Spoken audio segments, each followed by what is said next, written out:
स्वराज मराठीमध्ये आपलं स्वागत आहे। सर्वसामान्यांचा आवाज, निर्भीड, बेधडक, स्वराज मराठी। विलेपार्ले पूर्व मुंबई येथे 32 वर्षापूर्वीपासून असलेलं जैन मंदिर तडकाफडकी मुंबई महापालिका प्रशासनानं बुलडोजर लावून जमीनदोस्ती केलं। या हिंसक व अन्यायी कारवाईनं देशातील व महाराष्ट्रातील अहिंसक जैन समाजाच्या भावना दुखावल्या गेल्यानं संपूर्ण राज्यात जैन समाजामध्ये असंतोष धुमसतोय। मंदिर पाडता सांगलीतील जैन समाजाचा असंतोष उफाळून आला। आज दक्षिण भारत जैन सभेनं आयोजित केलेल्या सकल जैन समाजाच्या बैठकीत मुंबई महापालिका प्रशासनाचा तीव्र शब्दात निषेध करण्यात आला।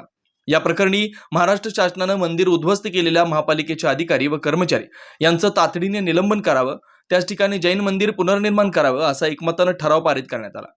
मंदिर पाडण्याच्या घटनेच्या निषेधार्थ गुरुवार दिनांक 24 एप्रिल 2025 रोजी सांगली कलेक्टर ऑफिसवर भव्य असा जैन समाजाचा आक्रोश मोर्चा काढण्याचं ठरलं।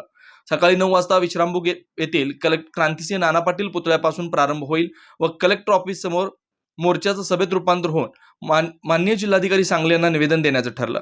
या बैठकीत सभेचे अध्यक्ष भालचंद्र पाटील, चेअरमन रावसाहेब पाटील, मुख्य महामंत्री डॉक्टर अजित पाटील, खजिनदार संजय शेटे, महामंत्री प्राध्यापक N D Birnale, doctor C N Chougule, Shashikant Rajuba, D A Patil, doctor Jaipal Chougule, Swaroop Patil Yadravkar, वकील शीतल मधवाना व रोहन मेहता इत्यादींनी मंदिर पडल्याच्या घटनेचा तीव्र शब्दात निषेध केला आणि 24 तारखेच्या आक्रोश मोर्चात लाखोंच्या संख्येने उपस्थित राहण्याचं आवाहन करत यापुढे असा अन्याय जैन समाजावर होऊ नये म्हणून कायदेशीर व रस्त्यावरची लढाई जोरदारपणे लढू असं सांगितलं।